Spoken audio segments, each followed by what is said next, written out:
So 1 feather, 2 beads, a piece of copper wire.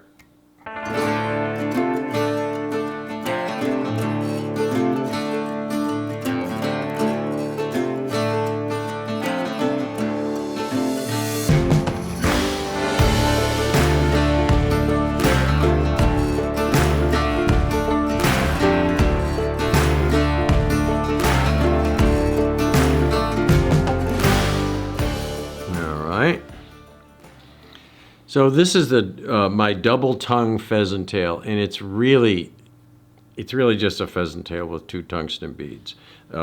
It's nothing original at all. The original pheasant tail, it's kind of interesting. It was developed by Frank Sawyer, who was a river keeper in the UK, and you know, as a lot of people that spend a lot of time outdoors. With fly fishing and bird hunting and stuff. He was very practical and thrifty. And of course, they do a lot of driven pheasant shooting in the UK. And he had access to pheasant tail. And he developed this pheasant tail nymph. And he wanted something, you know, he was way before the Euro nymphers and everything. He knew thin for the win. He knew that. He fished chalk streams. He wanted a little slim fly to get down quickly. And so he tied it just out of pheasant tail because it's very slim when you put it on sparsely, and it absorbs water. And it has little barbules that stick out from the side that look like the gills of the nymph. So it's a brilliant design, basically using one material.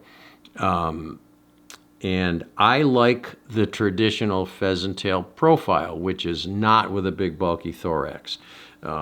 And I often fish the traditional pheasant tail. Now Sawyer actually tied his whole fly with copper wire. That's how he got the weight on his fly. He tied the whole thing with copper wire, and he built up the thorax with copper wire, so it got some weight. But we have tungsten beads these days. He didn't have access to those.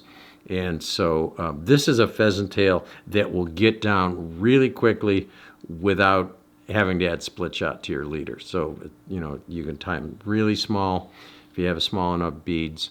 And I put 2 tungsten beads on there, and that's the entire thorax. And I like this fly to be subtle, so I put black beads on.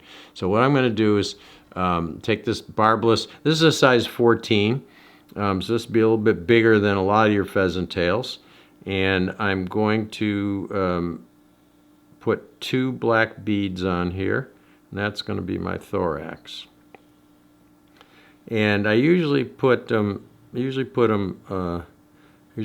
first bead on. I go through the small hole in the bead so it doesn't slip over the eye, and then the rear bead I put the small hole facing back so that it doesn't slip over the thread. So I'm going to scooch those back a little bit and start my thread in front of the beads. And then I'm going to just come over the top of those beads and secure it in place. It doesn't have to be super secure, but it's just so it just holds them there so that when I pull my wing case over, the beads don't slide forward, and I have room to finish off my head. Now you could put a drop of super glue on here. Might be smart. I'm not going to put any on right now. I'm going to take a piece of copper wire and I'm going to attach it to the kind of the far side of the hook. I'm going to keep pulling it over so it's on the far side of the hook, like so. And then I'm going to get it out of the way.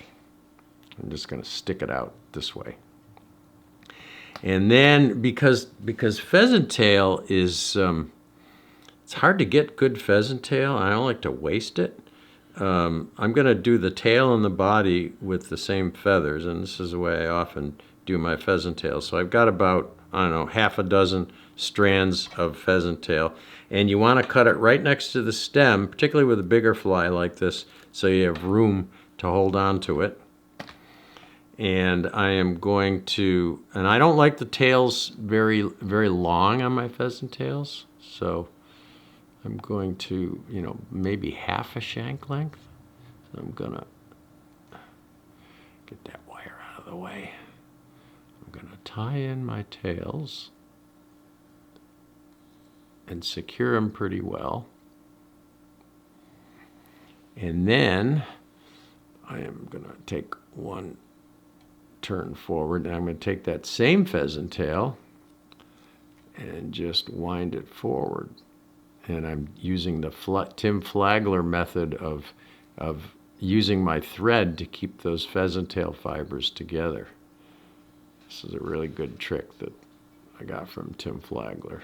Now, this particular pheasant tail is long enough so that I can make my wing case out of this. So I can do this with one feather. So I'm gonna secure this behind the beads, like so. And if you look at mayflies, they're really half thorax and half abdomen. A lot of people make their abdomen too long and their thorax too short. But if you want to really imitate the mayfly, you want to have it half thorax and half abdomen.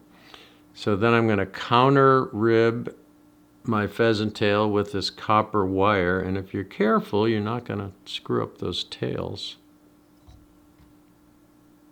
And I'm going to counter rib it forward 4 or 5 turns.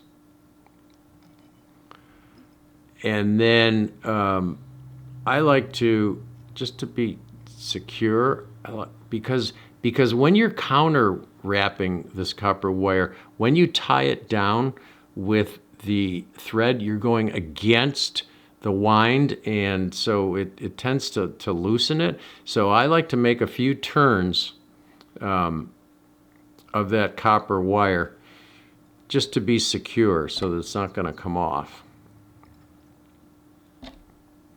And then you can either helicopter it or trim it with a pair of wire cutters. I'll helicopter it. This is fairly heavy copper wire. There we go. And then, probably to be on the safe side, I'm going to put a little bit of super glue on top of these thread wraps. Or head cement, whatever you choose. Like so, just to make it a little more durable. And then I'm going to go cross over in front of the beads again.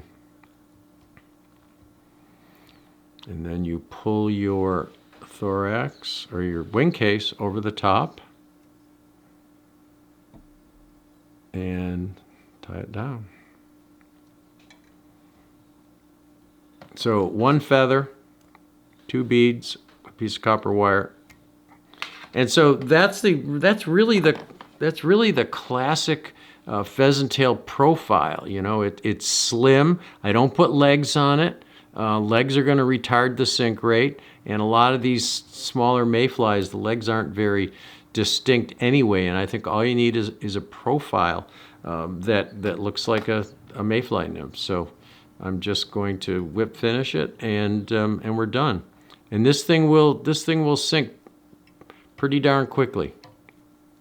You can maybe use a little orange or yellow thread at the head for a hot spot. You could, if you wanted to, make this a flashback by pulling a piece of crystal flash or something over the top of the wing case.